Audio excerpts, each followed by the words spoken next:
Joining us right now on Texans Radio, it's Texans General Manager Nick Caserio. Nick, great to have you with us. How you doing? Good morning. Good to be here with you guys. Long weekend. Is that the right way of looking at it? Yeah. Mini bye. How was that for you? It was good. Really, for the players, it's an opportunity for them to kind of get a couple extra days of rest and kind of catch up on some things. So there's plenty for us to do relative to looking at the next opponent. So clean some things up after the game Friday. Took some time on Saturday, work on some things, and Sunday with the Buffalo game, and then kind of Monday, and here we are into game week. So Asked this of Coach the other day, too. Watching the TV broadcast, just the TV broadcast, how much can you get from that? It's a good question, John. There's certain things that you can see from a big picture perspective and maybe hear something relative to what they're talking about, but then the nuts and bolts of it, you're going to get on the actual film when you go through the breakdown and can kind of see some of the more nuances and the intricacies. So any information or any viewing is beneficial. It's just a matter of how much stock you actually put into it. There'll be some things you can see on the game broadcast or on TV, and there's other things you can't see until you actually get the regular copy of the film. Nick, putting the Carolina game in the rearview mirror, what were some of the things you saw that you actually liked in that game? I know you have to win these games, but there were some positives on the evening, and what were some of them that stuck out to you? We were competitive there for most of the game. We played, I would say, through three quarters. It was a one-score game going into the fourth quarter. So we had some opportunities. We were able to move the ball to a certain point. We had a nice long drive there in whatever quarter it was. We were able to execute there at the end of the half. So some of the end-of-half execution, that worked out well. So offensively, we didn't turn the ball over necessarily. I mean, the ball was out a little bit, but we didn't turn the ball over. So I think that was one thing that it certainly was an improvement relative to previous weeks. So I would say collectively as a team, we did enough good things, but not enough good things in the end to come out with a victory. And, they made more plays than we did in the end, and ultimately that was the result. Nick, you talked about pass rush a little bit, getting the ball out. It felt like there was a period there from about probably mid-second quarter on into the third quarter where it felt like every time Sam went back to pass, he was going to have a Texan in his lap. What do you think of that overall group and what you've seen from that defensive line getting the heat with a lot of times just four guys? Yeah, different players have been productive at different points. So anytime you can put pressure on a quarterback with four players and not having to bring an extra player, it makes it a little bit easier on everybody involved. So those guys have done a good job. BK's done a good job with that group. And, the system that Lovey has in place allows those guys an opportunity to get after the quarterback. There are certain times maybe the pass rush lanes could have been a little bit better, could have been a little bit cleaner, and allow the quarterback to get out of the pocket. But there are things I think when you go back and look at the game and even go back to the previous game and even the Jacksonville game, there's certainly things that we can learn from and improve on. And the most important thing for us is to identify what those things are, try to make some incremental improvements moving forward, and see if that translates into some success on the scoreboard. Nick, Davis Mills, you draft him in the spring. He gets his first real action during training camp, practice, games, and then the second half against Cleveland, then a start on primetime TV against a hot team. What do you make of what you saw out of Davis? Didn't turn the ball over, threw the touchdown pass, but overall with Davis Mills. Yeah, some good things, some plays that collectively as a team we probably would like to do a little bit better. But for the most part, I was able to run the offense, get in and out of the huddle, handle the communication at the line of scrimmage, really knowing where to go with the football. Was under duress at some different points, but I think his toughness, standing in a pocket and withstanding, some hits, I don't think it's a really surprise anybody necessarily, but for the most part, on a short week, handling some of the circumstances, I think the overall, again, execution as a team, I think we can do better. And the more reps we get together, the more reps that he gets under center in real life game situations will benefit everybody. Nick, you don't see a lot of quarterbacks in the NFL slamming helmets. They seem pretty even-keeled for the most part, but it feels like Davis is almost so even-keeled. You wouldn't know whether he threw a touchdown or 5 interceptions. How does that unflappable nature – how much did that attract you when you were looking at him in the draft and bringing him here, that he just is so completely unflappable, like he is so calm seemingly at all times? There's going to be ups and downs during the course of any football game. So you're going to have some good plays, you're going to have some bad plays, and the ability to take what happened on that particular play and then just move to the next play and realize that what happened the previous play doesn't necessarily impact the next play or even future plays. From an overall mindset, whether it's a quarterback or whether it's your team, those are things that are important to do. And so he's shown the capacity to be able to do those types of things. And really, it's more from a team mentality, a team mindset, being able to do that, really a next play type of mentality, understand what happened, and then try to make the improvement or adjustment on the next play and realize that the game is going to be moving forward, because what happened in the first quarter not necessarily is going to have an impact on what happens the second, third, and fourth quarter, unless there's some schematically that we have to adjust. And you might see something and have some visual recognition and say, well, you know what, that looks similar to this look. Maybe that's a trigger to alert me to do something with a football. Nick, we know you want to move the ball on the ground. What's it going to take to run the football better?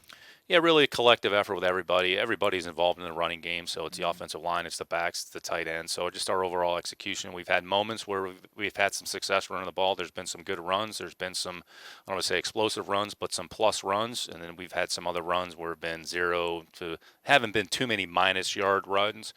So really, it's everybody involved. It's getting a hat on a hat in a running game, understand the blocking scheme, setting up the blocks, the backs helping the line helping the backs, the tight ends are involved in that. The mic identification from the quarterback so we can get the distribution of blockers properly.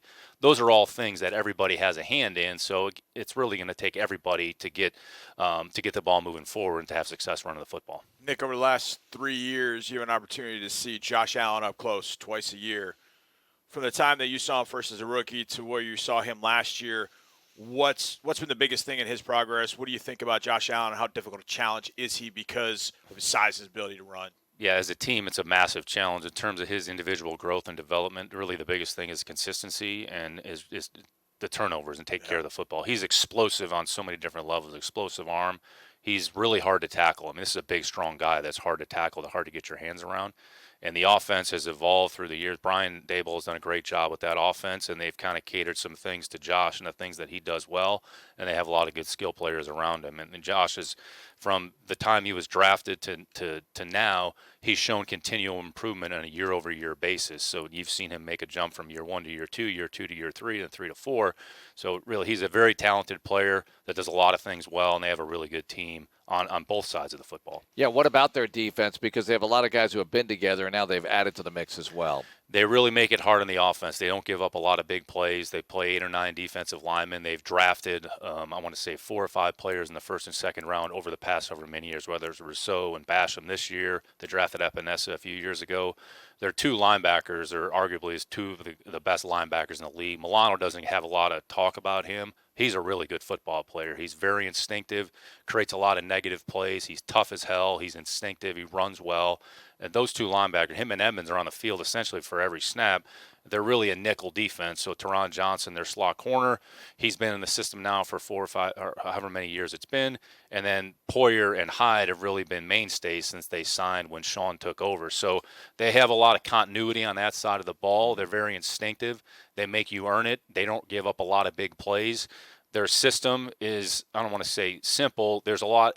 They don't do a lot in terms of a number of personnel groupings and necessarily fronts, but they have a lot of variety within what they do, and it makes it really hard on the offense. You mentioned one word that stuck out to me because in going back and watching them this week, I'm like, man, it feels like they've all been together for so long. I mean, when Poyer and Hyde came over in free agency in, I think, 17, they seemingly have all been together and they've added some pieces.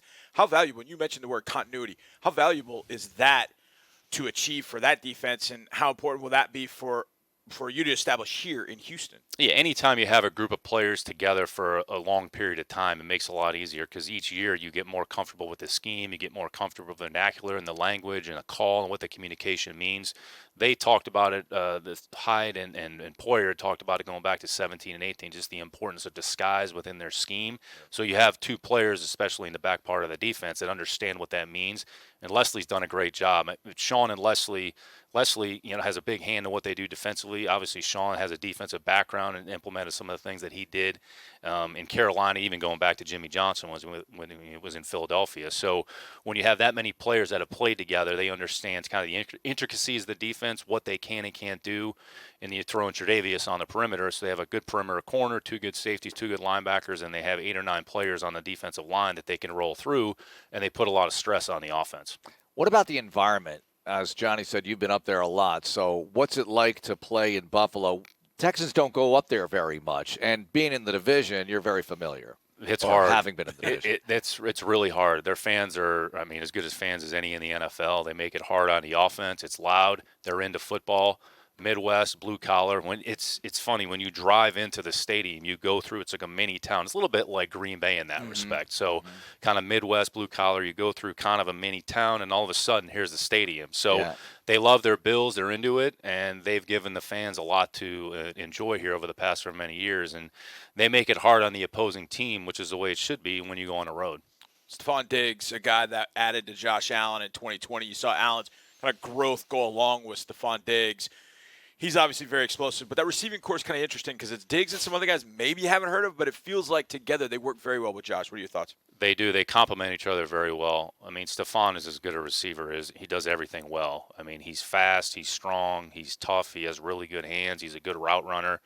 Cole does a really good job inside the formation, so that plays to his strengths, and this offense caters to the inside the formation player. Last year it was John Brown and Gabe Davis. This year it's Emmanuel and Gabe Davis. So they really have 4 receivers. Then you put McKenzie into the mix, who they find ways to get him the ball. So they put a lot of stress on the defense, both vertically and horizontally, and everybody has a unique niche in the offense and executes their role really well. So again, it's a massive challenge in front of us offensively. Good quarterback, multiple good receivers. The backs are good, and then, when Knox is on the field, he's a problem as well. You mentioned the long weekend and rest for the players, but you get that extra Monday practice. And I know it's not an all-out practice, but it's something going into a big week like this. How much does that help? It's really a mental day. So you try to go back, and maybe there's some things that popped up over the last game or the last few weeks. So just review them, go through them. Really, Monday was more of a mental day more than anything else. So come in, get a workout, and start the preparations, kind of start that clock. And then Wednesday we'll transition back to a normal week, and we're Wednesday, Thursday, Friday, and then Saturday we'll get on the plane and go to Buffalo, and we're ready to go. Hopefully. All right. Nick, thanks so much for joining us. Good luck. Thanks, guys. Appreciate it.